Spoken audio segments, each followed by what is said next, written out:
এখানে আমরা দেখতেছি একটা ভেন্টিলেটর, এই যে ফিলিপসের অনেক আগের মডেলের ভেন্টিলেটর। তো আমি যদি একটু ভেন্টিলেটরের হিস্ট্রি বলি, ভেন্টিলেটর প্রথম যে ভেন্টিলেটর পৃথিবীতে আবিষ্কৃত হয়েছে সেটি হচ্ছে নেগেটিভ প্রেশার ভেন্টিলেটর। যেমন আয়রন লাং প্রথম যে ভেন্টিলেটর দিয়ে শুরু হয়েছে আইসিইউতে, মানে আর্টিফিশিয়াল রেসপিরেশন দিয়ে, সেটা হচ্ছে আয়রন লাং। বর্তমানে যে ভেন্টিলেটরগুলো এগুলো সব হচ্ছে পজিটিভ প্রেশার ভেন্টিলেটর। এই যে মেকানিক্যাল ভেন্টিলেটরগুলো এগুলো সবগুলো আমাদের কি করে, পজিটিভ প্রেশার ভেন্টিলেটর। এখন আমরা একটা পেশেন্টকে যদি ভেন্টিলেটর সেট আপ করে আর্টিফিশিয়াল যদি রেসপিরেশন দেই, তাহলে আমাদের এই মেশিনটা সেট আপ করতে হলে আমাদের যে জিনিসগুলো লাগে, আমাদের তিনটা জিনিস মানে বাহির থেকে সোর্সিং করে এটার সাথে লাগাতে হবে। এক নম্বরে হচ্ছে পাওয়ার সাপ্লাই, ইলেকট্রিসিটি মাস্ট। এই মেশিনটা যদি চালু করতে হয় তাহলে প্রথমে পাওয়ার সাপ্লাই লাগবে, আর লাগবে মেডিকেল এয়ার আর অক্সিজেন সাপ্লাই। এই তিনটা দিয়ে আমরা এই মেশিনটা অন করব। এখন আমরা এই যে ভেন্টিলেটরের মাধ্যমে পজিটিভ প্রেশার যে সাপোর্ট দিব, এই সাপোর্টটা কাদের দেব? এইটা দেব হচ্ছে রেসপিরেটরি ফেইলিওর, যাদের রেসপিরেটরি ফেল মানে রেসপিরেটরি সিস্টেম নিজে নিজে কাজ করতে পারে না, তাদেরকে দেব। অথবা cardio respiratory failure, heart lungs দুটোটাই অ্যাপ্রোপ্রিয়েট ভাবে কাজ করতেছে না, তাদেরকে দেব। আর্থিক কাদের মেজর বা প্রলং সার্জারি, বড় রকমের সার্জারি বা দীর্ঘ সময় বসে যে সার্জারিগুলো হয় এদেরকে দিব। যেমন সিএবিসি, করোনারি আর্টারি বাইপাস থেরাপি, হার্টের যে সার্জারি, এর প্রত্যেকটা পেশেন্টই আমাদের আর্টিফিশিয়ালি এই মেকানিক্যাল ভেন্টিলেটরের মাধ্যমে তাদেরকে শ্বাস দিতে হবে। এখন এইটা সেট আপ করার জন্য আমরা বাহির থেকে কি কি সোর্স লাগবে এগুলো দিলাম। এখন আমরা পেশেন্টকে দিব, এটা তো একটা ডিভাইস। এটা সেট করার পরে পেশেন্টকে কিভাবে দেব? পেশেন্টকে দিতে হলে আমাদের কিছু ইনস্ট্রুমেন্ট লাগবে, এটি সম্পর্কে আমাদের ধারণা থাকতে হবে। তো পেশেন্টকে কি করতে হবে? ইনটিউবেট করতে হবে। একটা ইনটিউবেট করার জন্য যে কি কি ইকুইপমেন্ট লাগে, এন্ডোট্রাকিয়াল টিউব লাগবে, লেরিঞ্জোস্কোপ লাগবে, ড্রাগ লাগবে, এটা সেট করার জন্য মাইক্রোফোন লাগবে, তারপরে সার্কিট লাগবে, এইচএমই ফিল্টার লাগবে। যদি নন ইনভেসিভ ভেন্টিলেশন দেয় তাহলে মাস্ক লাগবে বা হেলমেটের মতো মাস্ক আছে, আমাদেরও ওটা সাধারণত আমরা ব্যবহার করি না। আমরা যে দুই ধরনের ব্যবহার করি, ফুল ফেস মাস্ক অথবা নেজাল মাস্ক, নেজাল ক্যানুলা, এই দুইটা আমরা ব্যবহার করি। তো আমরা ইনটিউবেট করে পেশেন্টকে করার পরে আমরা এইটা কীভাবে সেট আপ করবো এই মেশিনটা, এই মেশিনটার মধ্যে আমরা কি দেবো? পজিটিভ প্রেশার ভেন্টিলেশন দেবো।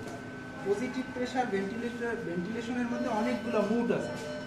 এখানে দেখেন বিভিন্ন রকম, এইগুলোর মিনিং আপনাদেরকে জানতে হবে। এখন আমরা মিনিং জানি, হয়তো একটা জানি, তিনটে জানি, বা একজন ডক্টরের কাছে বা ভিজিটরের কাছে গেলে আমরা ঠিকভাবে অ্যাপ্রোপ্রিয়েটলি বলতে পারি না। এই জন্য আপনারা সবাই এখানের যে মিনিংগুলো আছে এইগুলো যেন পারফেক্টলি এবং প্রত্যেকটা এমনভাবে মুখস্থ করবেন যে সব সময় কোনোদিন যেন না ভুলেন, মানে সাথে সাথে একবারে স্পষ্ট, কোনো জায়গায় যেন জড়তা না থাকে। তাইলে দেখবেন আপনার পাবলিক অনেক মূল্যায়ন করবে। আর যদি একটা বলেন ভিসিবি এরকম জানেন না, তাইলে কিন্তু আপনি ওইভাবে সঠিক মূল্যায়নটা পাবেন না। তাইলে এই মেশিনটা যদি আমরা একটু খেয়াল করি, এই মেশিনটা এখন অন করলাম, তো এখানে দেখেন অনেকগুলো জিনিস আছে, ভিসিবি, পিসিবি, এপিআরভি, এনপিভি। তো ভিসিবি হয়েছে ভলিউম কন্ট্রোল ভেন্টিলেশন, আর পিসিবি হয়েছে প্রেসার কন্ট্রোল ভেন্টিলেশন, আর এপিআরভি হয়েছে কি বলেন? Airway pressure release ventilation. আর এনপিপিভি অথবা এনআইপিভি, non invasive positive pressure ventilation. এখন আগে এই যে ইনভেসিভ আর নন ইনভেসিভ যদি আমি একটু ব্যাখ্যা করি। ইনভেসিভ কি? এন্ডোট্রাকিয়াল টিউবের মাধ্যমে যে আর্টিফিশিয়াল এই মেশিনের মাধ্যমে যে বাতাসটা দেওয়া হয় সেটাকে বলে ইনভেসিভ ভেন্টিলেশন। আর নন ইনভেসিভ কোনটা? ফেস মাস্কের মাধ্যমে এই মেশিন দিয়ে যদি আমরা প্রেসার দিয়ে যে বাতাসটা দেই বা ভেন্টিলেট করি সেটাকে বলে নন ইনভেসিভ ভেন্টিলেশন। এই যে এখানে দেখেন একটা মুড আছে এনপিপিভি, বা এটা আলাদা, এই মেশিন ছাড়াও আলাদা ছোট পোর্টেবল মেশিন পাওয়া যায়, যেমন সিপ্যাপ, বাইপ্যাপ। তো আমি যদি এখন এই ভিসিবি মুডে যাই, ভিসিবি মুডে এখানে তিনটা দেখেন, এসি মানে অ্যাসেস কন্ট্রোল, এসআইএমডি মানে সিনক্রোনাইজিং ইন্টারমিডিয়েট ম্যান্ডেটরি ভলিউম, আর CPAP continuous positive airway pressure, এই তিনটা মুড।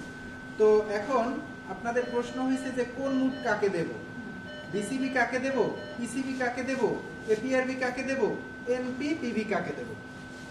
তো non invasive positive pressure ventilation আমাদের প্রথমই টার্গেট থাকে, যাদেরকে ইনটিউবেট না করে প্রথম ট্রায়াল স্বরূপ আমরা দেই, যে আমরা প্রথমেই ইনটিউবেট করে তাকে ফুল মেশিন সাপোর্ট আমরা দিতে চাই না, প্রাথমিকভাবে আমরা non invasive positive pressure ventilation দিতে চাই। তারপরেও যদি ওইটা দিয়ে ট্রায়াল স্বরূপ যদি আমরা ইমপ্রুভমেন্ট না করতে পারি, তখন আমরা ভেন্টিলেশনে ফুল সাপোর্ট মেশিন কন্ট্রোল ভেন্টিলেশনের দিকে আমাদের যেতে হয়। তো সাধারণত আমরা সবসময় ভলিউম কন্ট্রোল ভেন্টিলেশন দিই, ভলিউম কন্ট্রোল ভেন্টিলেশন দিই। ভলিউম কন্ট্রোল পেশেন্ট যখন খারাপ থাকে তখন এই যে দেখেন, এই ভলিউম কন্ট্রোল দিতে হলে এই বিসিবি মুড এই একটি, এখানে অ্যাক্সেস কন্ট্রোল এসি, এটা হচ্ছে ফুল সাপোর্ট মেশিন যখন ফুল সাপোর্টটা দিবে, তো এখানে পেশেন্টের কিছুই করতে হবে না, টোটাল পেশেন্টের এখানে দেখেন দুইটা আমাদের আউটপুটের জন্য দুইটা আছে, ছিদ্র আছে, একটা দিয়ে কি করে ইন্সপিরেশন দেয় আর একটা এক্সপিরেশন, মানে নিঃশ্বাস ছাড়ে একটা দিয়ে একটা দিয়ে নেয়। এখন এই অ্যাক্সেস কন্ট্রোলে যদি দেই তাহলে টোটালটা মেশিন করবে, এখানে আর আমাদের পেশেন্ট কিছুই করবে না, জাস্ট টোটালটা আমরা সেট করে দেব। এখানে দেখেন যেই জিনিসগুলো সাদা আছে, এই সাদা জিনিসগুলো আমাদের সেট করতে হবে, আর নীল যেগুলো এই মুডে যেই কালারগুলো নীল হয়ে আছে এগুলো আমাদের প্রয়োজন নেই। তাইলে যদি আমরা অ্যাক্সেস কন্ট্রোলে যাই তাহলে রেড, এই রেডটা কি রেসপিরেটরি রেট। এখন রেসপিরেটরি রেট একটা অ্যাডাল্ট, আমরা এখন অ্যাডাল্টের কথা বলতেছি, আমরা যদি অ্যাডাল্টের যদি রেসপিরেটরি রেট সেট করি তাহলে হচ্ছে 12 থেকে 18, তাহলে আমরা মাঝামাঝি 12-18 মাঝে কত আছে 14, ধরেন আমরা 14 সেট করব। এখন এই সেট কোড যদি এখানে মনে করেন 10 থাকে, তাহলে আমরা যদি 14 সেট করি তাহলে এই যে রেট যেখানে লেখাটা আছে এই রেটের উপরে আমরা একটা প্রেস করব, প্রেস করলে এই যে চেহারাটা চলে আসবে। এখানে যদি আমরা মানে উপরে অ্যারোর দিকে হইলে বাড়বে, নিচে কমবে। এখন ডাবল অ্যারো যেখানে আছে সেখানে যদি প্রেস করি তাহলে একসাথে 10 বাড়বে, আর যদি সিঙ্গেল অ্যারো উপরের দিকে তাহলে এক এক করে বাড়বে, আর নিচের দিকেও সেম। যদি সিঙ্গেল অ্যারোতে প্রেস করি তাহলে এক এক করে কমবে, ডাবল প্রেসে দিলে 10 করে কমবে। যেহেতু আমাদের 14 টার্গেট, আমরা 14 করে নিলাম। এখন এখানে ক্যান্সেল অ্যাকসেপ্টে যদি চাপ দিই তাহলে দেখেন রেড 14 আমাদের সেট করা হয়ে গেল। টাইডাল ভলিউম হয়েছে আমাদের লাংসের অ্যাডাল্টের একটা মানুষের কতটুকু বাতাস প্রয়োজন, মানে কতটুকু মেশিন আমাদের বাতাস দিবে, প্রত্যেকটা ইন্সপিরেশনের সময় কতটুকু বাতাস দিবে সেটা আমরা এখানে সেট করব। এখন এটার পরিমাপ কিভাবে করব, ওয়েট অনুযায়ী 6 to 10 ml পার কেজি। তাইলে 50 যদি হয় তাহলে যদি আমরা 50 কেজি ওজনের যদি হয় তাহলে যদি আমরা 8 ml পার কেজি করে দেই 5 আর 40 400, যদি 60 হয় না 10 ml করে দিলে হয় 600, যদি 8 করে দেই একটা 60 কেজি তাহলে 480। তাহলে আমরা এখানে টাইডাল ভলিউম সেট করার জন্য টাইডাল ভলিউম যে প্রেস করব টাইডাল ভলিউম, তো এখানে আছে আমাদের কত টার্গেট, কত করব আমরা 400 কত 80, 20 কমাতে হবে।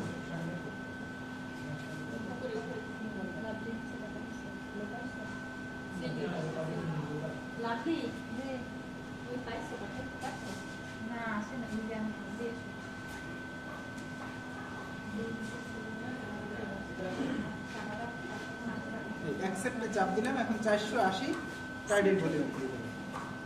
পিক ফ্লো, কতটা ফ্লোতে আমাদের এই লাংসটা ফুলবে সেটা নরমাল আছে আপনার 30 থেকে 50 এরকম নরমাল। তাহলে আমরা মাঝামাঝি একটা জায়গায় আমরা পিক ফ্লো সেট করলাম। আমরা এখানে এখন যে পরেরটা আছে পিপ, পজিটিভ এন্ড এক্সপাইরেটরি প্রেসার, মানে এখানে মিনিং দিয়েই বোঝা যায় এটা নরমাল হচ্ছে 5 to 10 সেন্টিমিটার অফ H2O, মানে পানি। তো পিপ আমরা 5 থেকে 10 যেহেতু মাঝামাঝি একটা জায়গায় সেট করব, 8 সেট করলাম, 8 সেন্টিমিটার অফ H2O অ্যাকসেপ্ট দিলাম। এখন আই ট্রিগার, এটাও নরমাল হচ্ছে 0.5 থেকে 2.0, তাহলে আমরা মাঝামাঝি অনে দিলাম।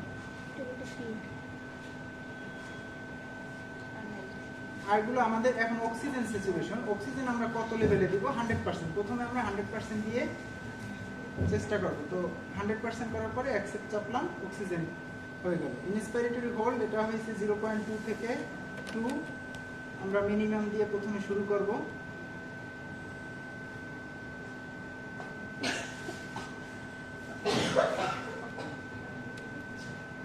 Apnoea rate 18।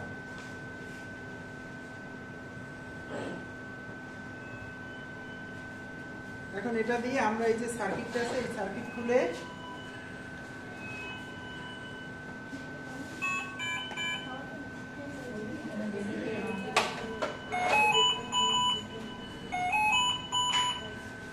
এন্ডোট্রাকিয়াল টিউবের সাথে কানেক্ট করব।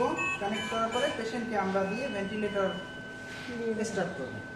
এখানে আমরা শুধুমাত্র দেখাইছি বিসিবি, ভলিউম কন্ট্রোল ভেন্টিলেশনের ক্ষেত্রে অ্যাক্সেস কন্ট্রোল, যেটা টোটালি মেশিন দিবে। এখন এখানে তিনটা মোড আছে। আমরা যদি এসআইএমডি মোডে চলে যাই, ভলিউম কন্ট্রোলেরই এসআইএমডি, এটাও ঠিক ওই রকমেরই, শুধুমাত্র দুই একটা জিনিস বাড়ানো কমানো লাগবে। এসআইএমডি হচ্ছে সিনক্রোনাইজিং ইন্টারমিডিয়েট ম্যান্ডেটরি ভেন্টিলেশন। সিনক্রোনাইজ মানে পেশেন্টের সাথে মেশিন তাল মিলিয়ে দেবে। যে এখানে যদি পেশেন্টের যদি একটু মানে পেশেন্ট একটু লাইট হয়ে যায় যখন, তখন এই মুডে আমরা নিয়ে যাই। পেশেন্টটা যখন এই অ্যাক্সেস কন্ট্রোলে থাকে, তারপরে যখন ইমপ্রুভ করে যে পেশেন্টের একটু রিফ্লেক্স আসছে, তখন আমরা এই অ্যাক্সেস কন্ট্রোল থেকে এসআইএমবিতে সুইচ করব। তো এসআইএমবিতে সুইচ করতে হলে এই সিনক্রোনাইজ করে পেশেন্টের সাথে মেশিন আমাদের তাল মিলিয়ে ভেন্টিলেশনটা নেবে। তো পেশেন্ট যদি আমাদের রেসপিরেটরি রেট যদি মনে করেন 18 নম্বর, এখন আমাদের পেশেন্ট যদি 5টা নেয়, তাহলে আমরা মেশিনে 13টা সেট করে দেব। মানে মেশিনের সাথে তাল মিলিয়ে সেট করে যেটা দেওয়া হয়, এটা হচ্ছে সিনক্রোনাইজিং ইন্টারমিডিয়েট ম্যান্ডেটরি ভলিউম। পেশেন্টকে অ্যাসেস করতে হবে।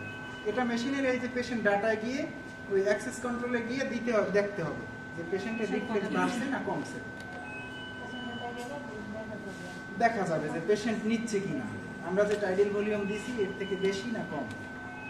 আর CPAP, continuous positive airway pressure, এটা হচ্ছে নন ইনভেসিভ ভেন্টিলেশন। যখন আমরা এক্সটিউবেট করব, পেশেন্টকে আমরা মেশিনের সাপোর্ট থেকে আমরা উঠাই নিয়ে আসবো, কিন্তু হালকা স্যাচুরেশন যখন কম দেখবো, অক্সিজেনের পরিমাণ কম, তখন আমরা এই সিপ্যাপের মাধ্যমে আমরা ভেন্টিলেট করব। বিসিবিটাই সাধারণত কমন, ভলিউম কন্ট্রোল ভেন্টিলেশনই সবসময় দেওয়া হয়। পিসিবি, প্রেশার কন্ট্রোল ভেন্টিলেশন হয়েছে প্রেশারের মাধ্যমে যে ভেন্টিলেশনটা দেওয়া হয়, এটা হচ্ছে এআরডিএস পেশেন্টে সাধারণত দেওয়া হয়। একুট রেসপিরেটরি ডিস্ট্রেস সিনড্রোম পেশেন্টকে দেওয়া হয়। এটা আবার কমপ্লিকেশন আছে, ব্যারোট্রমা বেশি হয়। তো আমরা এটা সাধারণত ইউজ করি না। তো এখানে এই বিসিবি আর পিসিবি থেকে আলাদা হয়েছে, ভলিউম কন্ট্রোলে আমরা একটা নির্দিষ্ট টাইডাল ভলিউম দেই বডির ওয়েটের সাথে তাল মিলিয়ে। আর প্রেশার, এটা হয়েছে প্রেশার করে বাতাসটা দেয়। তো এই প্রেশারটা হয়েছে কত প্রেশার, এইটা হচ্ছে একটা সেন্টিমিটার, পেশেন্টের বডি ওয়েট অনুযায়ী সেন্টিমিটার করে আমরা তারপরে একটা সেন্টিমিটার ও প্রেশারটা দেয়। এখন যদি আমরা আসি এই প্রেশারটা কিভাবে দেয়, ভলিউমটা যেমন লাংসটা ভলিউমটা দেয়, লাংসটা ধীরে ধীরে ফোলে। এই আমরা পরে কার্ভের দিকে আসবো, কার্ভে যখন দেখাবো তখন আপনি বুঝতে পারবেন যে কোনটা ভলিউম কন্ট্রোল কোনটা প্রেশার কন্ট্রোল। তো ভলিউম কন্ট্রোল যেটা, ওইটা দেখবেন কার্ভটা হয় কি ধীরে ধীরে উপরের দিকে উঠে তারপরে লাংসটা ফুলে, মানে একত্রে লাংসটা ফুলে না। আর প্রেশার ক্রিয়েট করলে প্রথমেই মানে কার্ভটা উপরের দিকে উঠে ধীরে ধীরে মানে লাংসটা হয়, প্রথমেই ফুলে তারপরে ভিতরে যায়। তো এটা গেল প্রেশার কন্ট্রোল। আর আমরা যদি এনপিপিভি, এটা করোনার জন্য সবথেকে important, non invasive positive pressure ventilation, এটা ওই রকম অক্সিজেন স্যাচুরেশন, বাকি যে প্যারামিটারগুলো আসে ওইগুলো সেট করে আমরা ভেন্টিলেশনে দিব।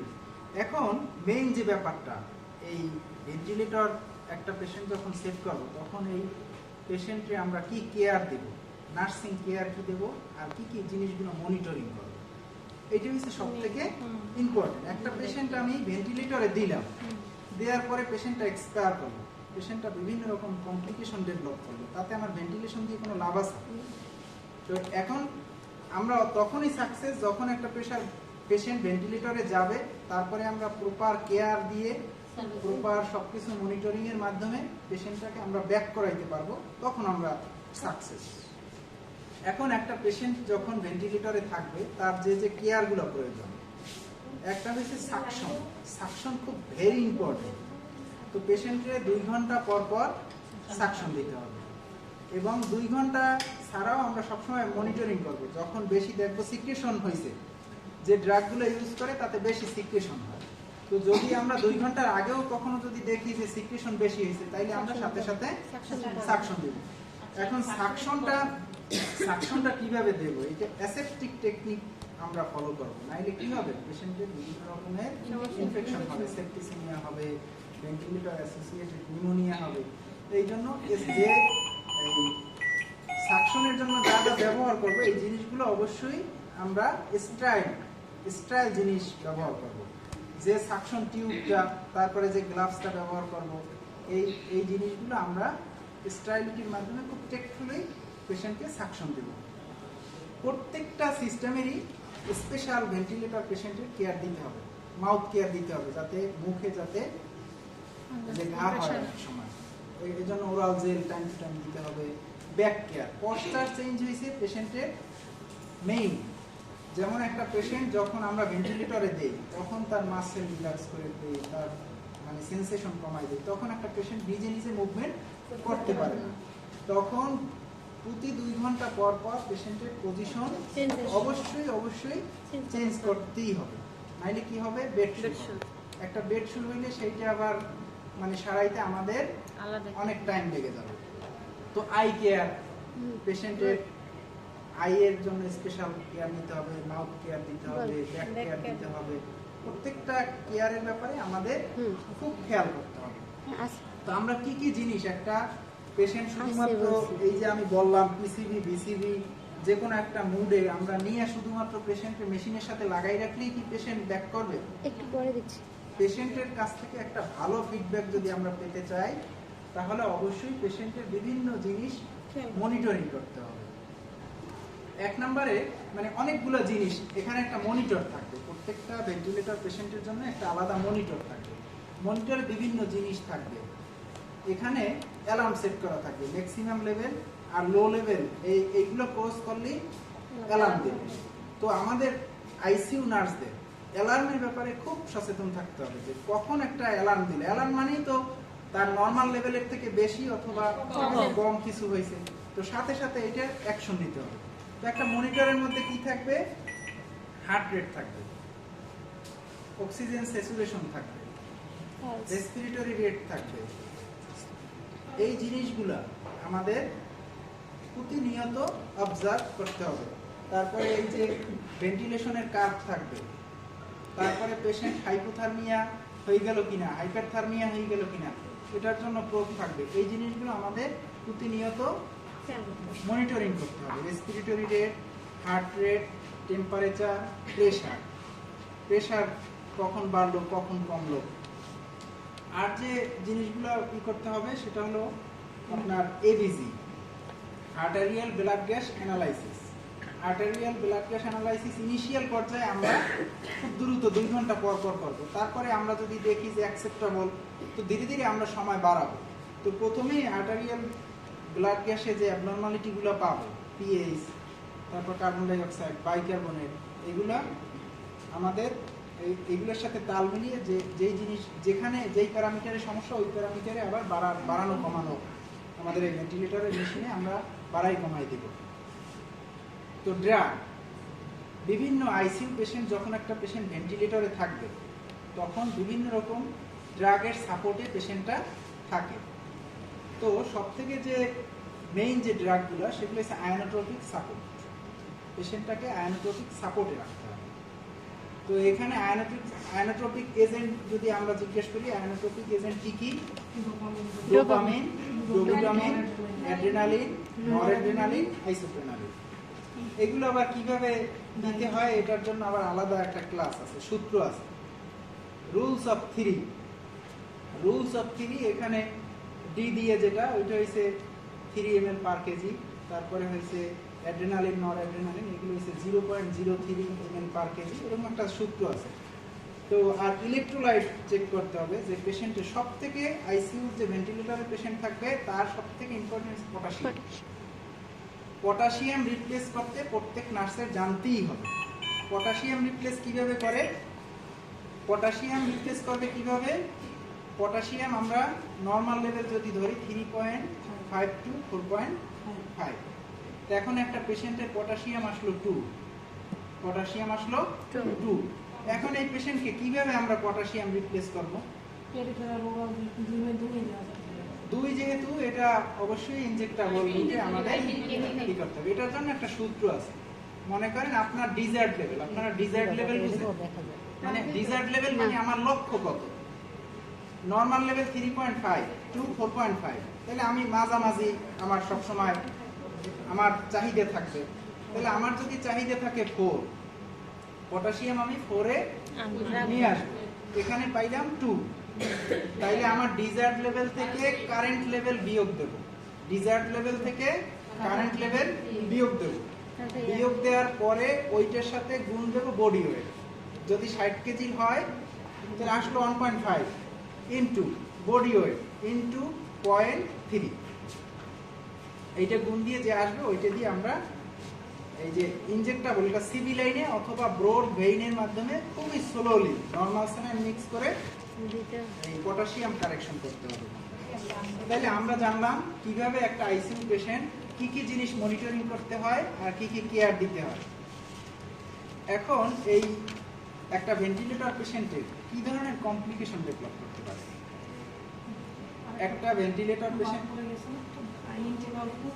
ইনটেক আউটপুট চার্ট এগুলো মানে খুবই ইম্পর্টেন্ট, যে একটা ভেন্টিলেটর পেশেন্টের কতটুকু ইনটেক আমরা দিলাম এটা ঠিকভাবে চার্টে ডকুমেন্টেড করতে হবে, এবং কতটুকু আউটপুট হলো সেটাও চার্টে ডকুমেন্টেড করতে হবে। আর ক্যাথেটারের জন্য স্পেশাল কেয়ার নিতে হবে। তো সব যে সিস্টেমগুলো আছে সবগুলোর ড্রেনের, যদি ড্রেন থাকে ড্রেনের কেয়ার নিতে হবে এবং মার্ক করতে হবে যে ড্রেনের পরিমাণ বাড়তেছে না কমতেছে না। ফিডিং এর ব্যাপারটা ইম্পর্টেন্ট। যখন আমরা ধীরে মানে ইনজেক্টেবল থেকে মানে এনজি টিউবে নিয়ে আসবো, তারপর পেশেন্ট যখন ভালো হবে তখন লিকুইড সেমি সলিডের দিকে আমরা ধীরে ধীরে যাব।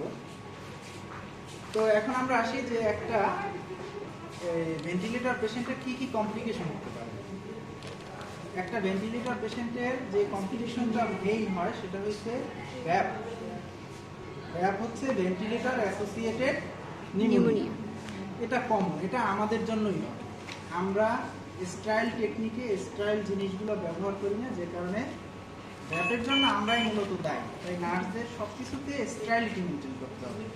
যদি আমরা স্টাইলিটি মেনটেন করি তাহলে ভ্যাপ থেকে আমরা বাঁচতে পারবো। যদি একটা পেশেন্টের ভেন্টিলেটর অ্যাসোসিয়েটেড নিউমোনিয়া না হয় তাহলে ওই পেশেন্টটা খুব সাইডে ওঠে।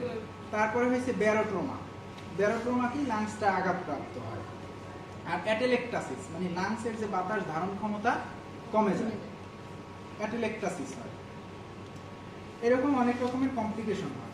এখন আমরা একটা পেশেন্ট এক্সটিউবেশন ক্রাইটেরিয়া, একটা পেশেন্ট কখন এই ইনটিউবেট করা আছে, মেকানিক্যাল ভেন্টিলেশন আছে, এখন কখন আমরা একটা পেশেন্টকে এই ভেন্টিলেটর থেকে ব্যাক করতে পারবো, এক্সটিউবেট করতে পারবো, এর জন্য কি ক্রাইটেরিয়া, কিভাবে আমরা বুঝবো। তাইলে আমাদের পেশেন্টকে এটার একটা প্যারামিটার আছে। তাহলে প্রথম পেশেন্ট কি থাকবে? ওরিয়েন্টেড থাকবে, ওবেজ কমেন্ট, মানে পেশেন্টটা ওরিয়েন্টেড, সব কিছু বুঝে আমি যেভাবে করতে বলি মুভমেন্ট করতে পারে, এরকম যদি থাকে এই একটা জিনিস থাকবে। আর একটা হচ্ছে good muscle power. Good muscle power মানে এখানে মাসেল রিল্যাক্সেন্ট দেওয়া হয়, সেটার যদি ইফেক্ট যতক্ষণ পর্যন্ত থাকবে ততক্ষণ পর্যন্ত একটা পেশেন্ট এক্সটিউবেট করা যাবে না। আর আমরা যে এবিজি করি, আর্টেরিয়াল ব্লাড গ্যাস অ্যানালাইসিস, এখানে অ্যাকসেপ্টেবল একটা এবিজি থাকতে হবে। মানে এবিজি অ্যাকসেপ্টেবল যখন হবে, মানে কোনো রকমের এবিজিতে অ্যাবনরমালিটি থাকবে না, এটা থাকবে। আর কি, পেশেন্টকে বেশি ঠান্ডা থাকতে পারবে না, মানে হাইপোথার্মিক পেশেন্ট হলে এক্সটিউবেট করার ক্রাইটেরিয়া পড়বে না। তারপরে হেমোডাইনামিক্যালি স্টেবল, পেশেন্টের যে বিভিন্ন প্যারামিটার হেমোডাইনামিক্যালি এটা স্টেবল থাকতে হবে। যদি হেমোডাইনামিক্যালি পেশেন্ট আনস্টেবল থাকে তাহলে এই পেশেন্ট এক্সটিউবেট করা যাবে। এই যে ব্যাপারগুলো এগুলো যখন থাকবে তখন একটা পেশেন্ট আমরা এক্সটিউবেটের দিকে আগাইতে পারবো। সিডেশন, পেশেন্টের যে সিডিটিপি রেট সেটাও যদি না কমে তাহলে আমরা পেশেন্ট এক্সটিউবেট করতে পারবো। তাহলে আমি যে আজকে এই যে কিভাবে একটা ভেন্টিলেটর সেট আপ করতে হয়, কি কি ইকুইপমেন্ট প্রয়োজন, কিভাবে একটা পেশেন্টের কেয়ার নিতে হয়, কি কি মনিটরিং করতে হয়, কি কি অসুবিধা হতে পারে একটা ভেন্টিলেটর পেশেন্টের, আর কীভাবে একটা পেশেন্ট এক্সটিউবেট করে, তো আপনারা আরও প্র্যাকটিস করে এই জিনিসটা ভালোভাবে শিখবেন। Thank you sir.